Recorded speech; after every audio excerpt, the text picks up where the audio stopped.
요한일서 1장 5절에서 10절입니다. 5절에서 10절 우리 같이 한 목소리로 읽겠습니다. 우리가 그에게서 듣고 너희에게 전하는 소식은 이것이니 곧 하나님은 빛이시라. 그에게는 어둠이 조금도 없으시다는 것이니라.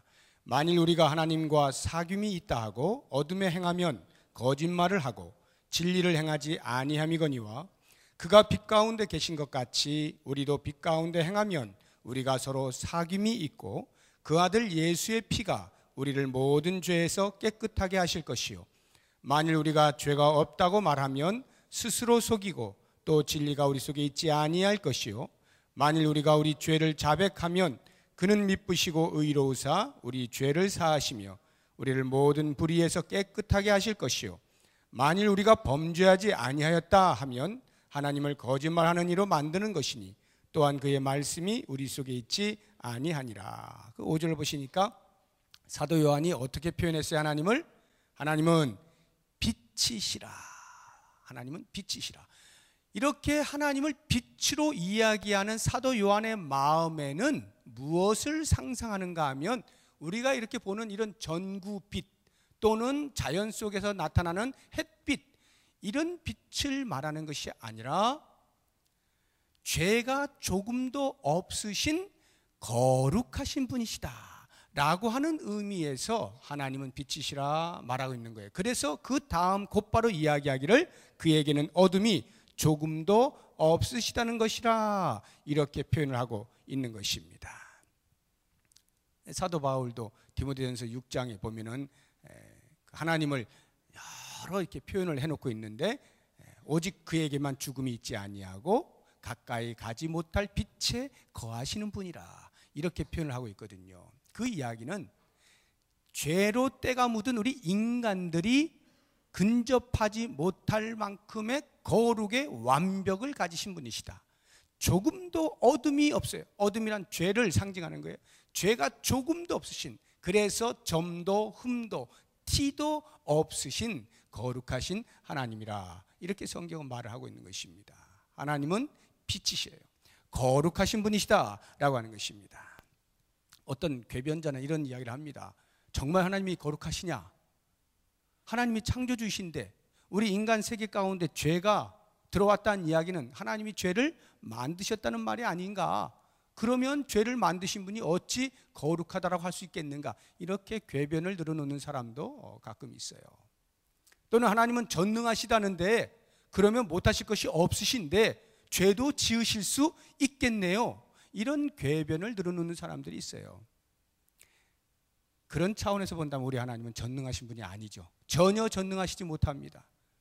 우리 하나님은 못하시는 게 있어요. 거짓말을 못해. 죄를 지을 수가 없는 분이에요. 이것이 우리 하나님이십니다.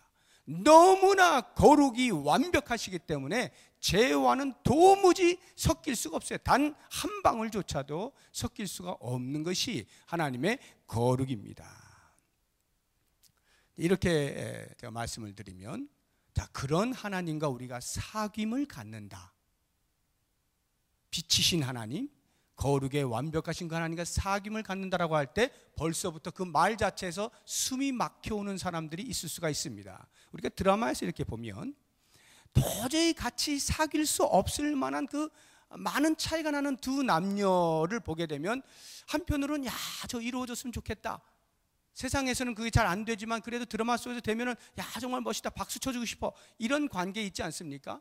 한 사람은 무지무지하게 부자고 잘생기고 공부도 많이 했고 돈도 많고 뭐 집안도 빵빵하고, 근데 한 사람은 이거 뭐 얼굴도 못생기고 공부도 제대로 못했고 돈도 하나도 없고 집안도 볼 것 없고, 만약 이런 두 사람이 사귀는데 서로 사랑해서 사귐을 갖는다라고 생각해 보세요. 저거 이루어질 수 있을까? 얼마나 조마조마합니까? 실제로 그 두 사람 간의 관계 속에서 관계를 해 나갈 때에 사랑하니까 가능할 것 같기도 하면서도 얼마나 많은 위기의 순간들을 넘어가게 됩니까? 서로 맞지 않는 것 때문에. 아무리 가진 자가 갖지 못한 자에 대하여 나는 너를 사랑하니까 아무 염려 없어. 너는 나만 보면 돼. 이렇게 말을 한다 할지라도 갖지 못한 자는 사랑하는 사람임에도 불구하고 그 비교에 의해서 자기도 모르게 자존심이 발동을 하고 자기를 방어하고자 하는 이런 방어 기제가 발동을 해요. 그래서 말 한마디 아무 의미가 없는 것인데 그냥 상처를 받고 안 사귄다는 등 막 이렇게. 사귐이 쉽지가 않아요. 차이가 너무 나면 사귐이 쉽지 않아. 뭘 하나 해도 너무 잘하니까 상대방이 기가 죽어버리는 거죠. 우리가 하나님과 사귄다라고 할 때 하나님이 죄가 하나도 없으셔요. 완벽하셔요. 그러면 죄투성인 우리 인간으로 볼 때는 그 완벽하신 거룩하신 하나님과 어떻게 사귀겠어요? 사귀려고 하면 그냥 숨이 팍팍 막히는데, 그래서 못 사겨, 이렇게 말씀을 하는 분들이 있을런지 모르겠습니다. 그러나 조금만 더 생각을 해보세요. 우리와 사귐을 가지시는 그 하나님은 단순히 사귐의 대상뿐만이 아니에요. 우리에게는 사귐과 동시에 우리의 신앙의 대상이에요. 우리 하나님은 내가 신앙하는 대상이 되는 겁니다. 그래서 사귐이 있는 것이에요. 자, 그렇다라고 한다면 만약 우리의 신앙의 대상이 약간의 점이 있어, 좀 나를 가볍게 해주기 위해서, 사귀는데 불편하지 않게 하기 위해서 좀 죄도 지어주시고 좀 덜 거룩하신다라고 만약 상상을 해보세요. 그렇게 되면 그 사람은 나보다는 조금 나으니까 내가 그 사람에 대하여 존경은 할 수 있을런지 몰라도, 그래서 존경하는 마음으로 사귐이 일어날 수 있을런지는 몰라도 결코 내 신앙의 대상은 되지 못합니다. 신앙함이라고 하는 것은 도저히 나로서는 아닌, 도저히 나와는 다른, 차원 자체가 다른 그러한 대상을 놓고 신앙하는 것이지, 나보다 조금 나은 것에 대하여서 신앙하지 않습니다. 그런 면에서 우리가 부처를 믿는다라고 하는 불교도들의 그러한 신앙함은 정확한 의미에서 신앙이 아니에요. 조금 나보다 나은 인간의 삶을 사는 자에 대하여서는 존경을 표현하는 것이지 신앙하는 것이 아닙니다. 신앙이라고 하는 것은 나와는 전혀 차원이 다른 인간이 아닌 신에 대하여서 신앙하는 거예요. 그렇게 볼 때 우리 하나님이 내 신앙의 대상이다라고 할 때 그 신앙의 대상이 만약 점이 있고 흠이 있다라고 해보세요. 내가 어떻게 그분을, 무엇을 믿고 신앙할 수가 있겠냐고요. 그렇기 때문에 우리 하나님은 나의 신앙의 대상으로서 거룩이 완벽한 것은 내가 가장 잘 신앙할 수 있는 분이다, 이런 말이에요.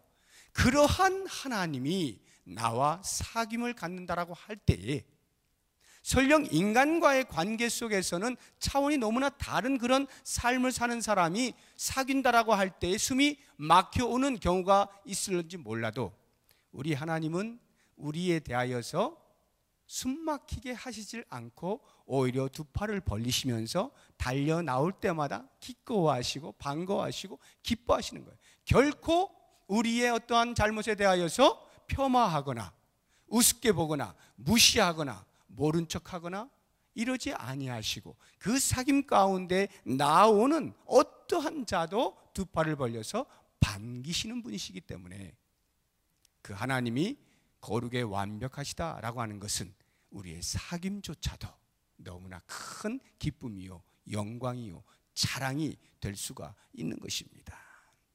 자, 그렇다고 한다면 이와 같은 하나님과의 사귐을 갖는 나는 과연 어떠해야 할 것인가 라고 하는 것이 이제 오늘 우리가 보게 될 주제입니다. 사도 요한은 말합니다. 하나님과의 사귐이 있다라고 생각하는 사람은 반드시 그 사람은 하나님이 거룩하신 것처럼 거룩 가운데 있어야 한다, 이렇게 이야기를 하는 거예요. 6절을 보실까요? 만일 우리가 하나님과 사귐이 있다 하고 어둠에 행하면 거짓말을 하고 진리를 행하지 아니함이거니와 그가 빛 가운데 계신 것 같이 우리도 빛 가운데 행하면, 빛이 거룩이라 했죠. 우리도 하나님의 거룩하심처럼 거룩의 삶을 살면, 이 말에 우리가 서로 사귐이 있고 그 아들 예수의 피가 우리를 모든 죄에서 깨끗하게 하실 것이다. 하나님이 거룩하신데 거룩하지 아니한 인간이, 죄를 가진 인간이 하나님과 사귐을 가질 수가 없어요. 하나님은 거룩이시기에 죄와 짝하질 못해. 죄가 섞이질 못해요. 그러니까 죄를 가진 우리 인간은 결코 하나님과 사귐을 가질 수 없어. 우리가 만약에 하나님과 사귐이 있다고 한다면 하나님의 거룩하심처럼 우리도 거룩해야 되고, 하나님이 빛이신 것처럼 우리도 빛 가운데 행할 수 있어야 하는 것입니다. 그런데 놀랍게도 그 당시에, 사도 요한이 있던 그 당시에는 엉뚱한 가르침을 하는 사람들이 있었어요. 지난주에 제가 소개를 해드렸죠. 영지주의자들이라고 하는 이상한 이단 사설을 가르치던 무리가 있었습니다. 제가 지난주에 말씀드린 영지주의자의 특징은 가현설이라고 하는 것이었습니다. 가현설, 가짜로 나타난 것이다. 예수님이 육체로 오신 것은 그건 가짜다. 진짜 육체일 수가 없어. 왜냐하면 육체란 죄의 몸을 입고 있는 것이기 때문에 우리의 신앙의 대상이신 예수님께서 죄의 몸을 가지실 수가 없다. 우리 예수님은 영으로만 계신 분인데 그렇게 육체의 몸으로 나타나신 것은 가짜로, 진짜는 아니지만 나타나셨구나, 이렇게 가짜로 느끼는 것뿐이지 진짜 육체의 몸을 가지신 분은 아니시다라고 주장하는 게 가현설이에요.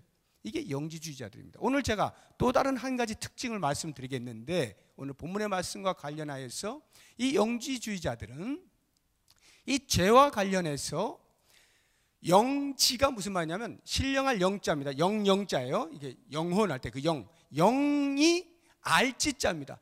영이 지각력을 갖게 되면, 이런 말이에요.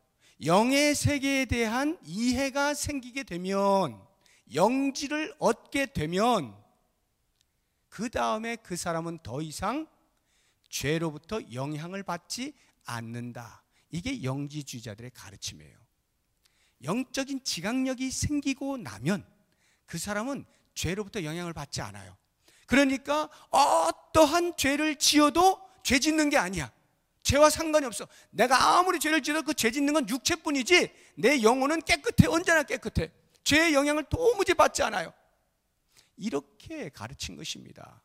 그러다 보니까 오늘 말씀처럼 사도 요한이 그 말을 듣고 얼마나 답답했겠어요. 그래서 하는 말이 8절 보십시오. 만일 우리가 죄가 없다고 말하면 스스로 속이고 또 진리가 우리 속에 있지 아니할 것이요. 우리가 죄가 없다고 말을 한다면, 나는 죄로부터 깨끗해, 나는 언제나 완벽해, 영지주의자들의 가르침처럼 그렇게 말한다면 당신의 속에는 예수가 없는 것이요, 진리가 없는 것이요, 하나님을 제대로 아는 것이 아닙니다. 당신 스스로를 지금 속이고 있는 것입니다. 이렇게 말하는 거예요. 얼마나 무섭습니까? 그래서 이 영지주의자들에게서부터 쾌락주의가 나온 거예요. 육체로 마음껏 즐겨라는 거지. 마음껏 즐겨도 그것이 내 영혼에는 아무런 영향을 미치지 않는다는 거예요. 죄로부터 완벽한 구별함을 얻게 되는 것, 이게 영지예요. 바로 여기에 영향을 받은 이단들이 역사 속에서 계속해서 줄을 이어가고 있습니다. 오늘날에 그와 유사한 형태로 완전 성화를 가르치는 그런 일련의 무리들이 있죠. 가장 쉽게 지방교회라고 하는 워치만 리 또는 위트니스 리의 그 계열에 있는 지방교회라고 흔히 부르죠. 또는 뭐 형제교회 이렇게도 부르는데, 이런 교회들이 완전 성화를 가르칩니다. 그러니까 예수 그리스도를 믿고 나면 더 이상 죄에 대하여서 영향을 받지 않는다는 거예요. 완벽한 삶을 살 수 있다라고 이야기를 하는 것입니다. 그러나 실제로 그들의 삶을 돌아보면 많은 죄들이 있어요. 그런데도 불구하고 나는 죄의 영향을 받지 않아 라고 하는 교리적으로 확신을 가지고 있는 것입니다. 그런 사람은 사도 요한이 말하기를 스스로를 속이는 자고 그 안에 진리가 없다라고 말하는 것이에요. 스스로 죄가 없다라고 말하는 사람은 그 속에 진리가 없다, 이런 말이에요. 여기에 대하여서 또 다른 하나의 이단이 구원파라고 하는 것입니다. 구원파. 이런 구원파들이 가르치는 거예요. 그리스도 안에서 새로운 피조물이 되었으면 그때로부터는 완전 죄에서부터 해방된 것이다. 자유한 자로 사는 것이다. 제가 언젠가 예를 들어 드렸잖아요. 그 구원파의 그 진리를 깨닫고 그냥 하늘을 날듯이 했던 한 사람에 대한 이야기를 하지 않았습니까? 기성교에서 오랫동안 신앙생활을 했는데 이 사람이 말 못할 죄의 사슬에 묶여가지고 늘 고통스러워한 거예요. 그게 뭐냐 하면 여성 편력이 있어가지고 아내가 있는데 아내를 두고 따로 몰래 첩을 하나 더 둔 거예요. 그런데 이게 신앙 양심이 계속 찔리는 거예요. 이야, 막 찔려. 얼마나 찔려. 그러니까 한 번도 자유한 삶을 살지 못하고 괴로운 신앙생활을 하기는 하는데 괴로운 삶을 살고 있는 거예요. 그러던 어느 날 구원파를 만난 거야. 구원파에서 가르쳐 주는데 그렇지 않다. 당신이 예수 그리스도를 통하여 구원함을 받았으면 그때로부터 완전히 죄에 대하여 자유하는 것이다. 그래서 지금 나는 지금까지 평생 기성교회를 다니면서 아내를 놔두고 다른 첩과 살고 있는 이것이 죄라고 여겼기 때문에 사람들한테 드러내지도 못하고 끙끙거리고 신앙의 양심에 찔려가지고 힘든 삶을 살아왔는데 구원파의 진리의 말씀을 듣고 보니까 이게 아무런 상관이 없는 거예요. 내 삶에 아무런 영향을 미치지 않는, 이게 죄가 아니라는 거예요. 나는 예수 때문에 완전히 죄로부터 자유함을 얻는 것이어서 이런 삶에 대하여 아무 문제가 안 된다라고 가르치는 그 구원파에 대하여 그냥 할렐루야 할렐루야 그렇게 구원파에 쏙 빠져들었다는 사람이 있다는 거예요. 사랑하는 여러분, 교리적으로 그렇게 하면 그게 죄가 안 됩니까? 교리적으로 내가 나는 죄로부터 자유하구나 이렇게 생각하면 죄가 아니에요. 그게 죄잖아요. 죄 없다 하는 순간 그 사람의 마음속에는 하나님이 안 계신다니까. 진리가 벌써 떠난 거예요. 하나님이 어떤 분이신지를 알지 못하는 겁니다. 그러므로 우리가 만약 하나님과 사귀겠다라고 한다면, 하나님과 내가 사귐이 있다라고 말을 한다면 적어도 우리의 삶은 빛 가운데 행해야 되는 거예요. 하나님이 거룩하신 것처럼 나도 언제나 거룩해야 하는 것입니다. 자, 그렇다고 하면 이 말을 들을 때 이제 드디어 이제 문제가 생기잖아요. 아니 그러면 내 지금의 삶을 보면 내가 하루에도 수십 번씩 죄를 짓고 있는데, 그럼 내가 지금 하나님 앞에서 예배를 드리거나 기도하거나 하는 이 행위들은 다 뭐란 말인가? 이거 다 가짜였나? 다 거짓말이었나? 내가 지금 나 스스로를 속인 것이었나? 고민이 생기는 거예요. 지금 내가 죄를 짓고 있으면서 하나님과 사귐이 있는 것과 같은 신앙의 생활을 하는 것은 도대체 무엇이냐 이 말이에요. 바로 그것 때문에 사도 요한이 여기에서 이야기를 끝내지 않아요. 그 다음 이야기를 한 번 더 하는 거예요. 9절을 보시기 바랍니다. 9절. 만일 우리가 우리 죄를 자백하면 그는 미쁘시고 의로우사 우리 죄를 사하시며 우리를 모든 불의에서 깨끗하게 하실 것이요. 죄가 있는 상태에서 하나님과의 사귐을 가질 수가 없는 것이라면, 그렇다면 우리에게는 어떻게 하나님과 사귈 수가 있는가? 한 가지입니다. 답은 우리가 예수 그리스도 안에서 신분상의 거룩을 입었다 할지라도, 새로운 피조물이 되었다 할지라도 도덕적으로 생활적으로 간간히 남아있는 죄의 영향력으로 말미암아 짓는 죄들에 대하여서 우리가 끊임없이 하나님 앞에 자백할 때 우리의 사귐은 가능하게 되는 것입니다. 죄에 대한 자백이 있을 때 우리는 하나님과 계속하여 사귐을 가질 수가 있는 거예요. 하나님이 그 방편을 마련해 놓으신 거예요. 그렇기 때문에 우리들에게 중요한 것은 죄를 부정하는 게 아닙니다. 나는 죄 없어, 나는 죄 안 지었어, 나는 죄하고 무관해. 죄를 부정하는 게 아니라 죄를 시인하는 게 중요한 거예요. 내가 지금 죄인임을 시인하는 게 중요합니다.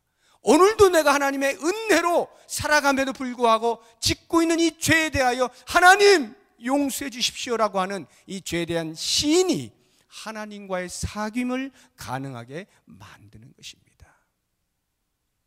이미 목욕한 자가 온몸을 씻을 필요는 없다 할지라도 손과 발을 닦는 것이 필요한 것처럼 우리가 그리스도 안에서 사단의 그 사망의 세력을 무너뜨리시고 주님이 부활하신 것처럼 우리도 거룩의 신분으로 나아가긴 하였으나 날마다의 우리의 도덕적 삶에 있어서 아직은 아닌 그 불완전한 거룩에 대하여 우리가 범죄하는 일들이 생길 때마다, 있을 때마다, 기억날 때마다 하나님 앞에 나와서 자백하게 될 때 우리 하나님은 그 사람을 너 또 죄지었어? 너 또 죄지었어? 이렇게 하지 아니하시고 미쁘신 하나님이, 의로우신 하나님이 두 팔을 벌리고 안아서 받아주신다는 거예요. 그리고 그 사귐을 가능하게 만들어 준다는 거예요.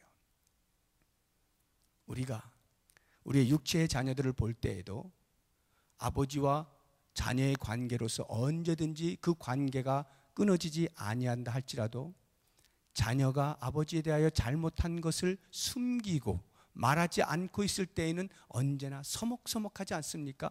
그거를 숨긴 채 계속해서 뻔뻔스럽게 아버지와 사귐을 갖는 것은 대단한 자녀예요. 그거는 그렇게 잘 안 되죠. 잘 안 돼요. 마음속에 부담이 있으니까 자꾸 아버지 얼굴을 안 보려고 하는 겁니다. 눈을 안 마주치려고 하는 게 이게 본성이거든요. 우리가 하나님 앞에서 깨끗함을 입은 거룩의 심을 가진 자를 할지라도 일상의 삶 속에서 죄를 짓게 되면 자꾸 하나님으로부터 멀어집니다. 한번 여러분 보세요. 우리의 삶에서 보세요. 내가 지금 하나님과 깊은 사귐이 있다라고 하는 사람이 죄를 뻔뻔스럽게 짓고 있는 상태에서 그게 가능한 사람은 아무도 없어요. 아무도 없습니다.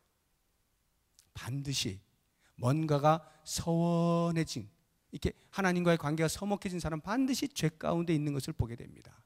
그 죄를 하나님 앞에 고하지 아니할 때, 그리고 나 혼자 그냥 낑낑거리고 있을 때, 그때 하나님과의 사귐은 서먹서먹해지게 마련인 것입니다.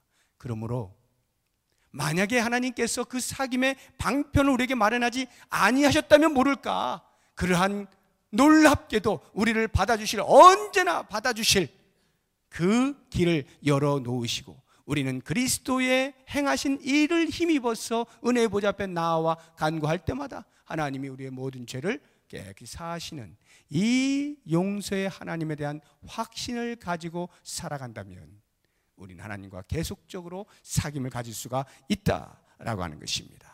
그래서 우리가 십자가의 은혜가 이미 우리를 다 사하셨음에도 불구하고 날마다 그 십자가의 은혜 앞으로 다시 나아가는 이유가 거기에 있는 것입니다. 예수님이 말씀하시잖아요. 마음이 청결한 자가 하나님을 볼 것이다. 하나님의 거룩을 배울 수 있는 사람은 마음의 청결함을 가진 자, 거룩한 자만이 가능해요. 그 거룩은 우리의 죄 자백에서부터 가능하다 하는 것을 기억하시고, 오늘 이 말씀을 붙들고 우리가 기도할 때에 먼저 내 속에 있는 내가 아직 내어놓지 아니한 그런 죄들 하나님 앞에 고하시면서 다시금 하나님과의 사귐을 가지시고 그 사귐 속에서 좋은 것 주시길 기뻐하신 우리 하나님께 마음껏 부릴 수 있는 귀한 밤 되시기를 주의 이름으로 축복합니다. 기도하겠습니다.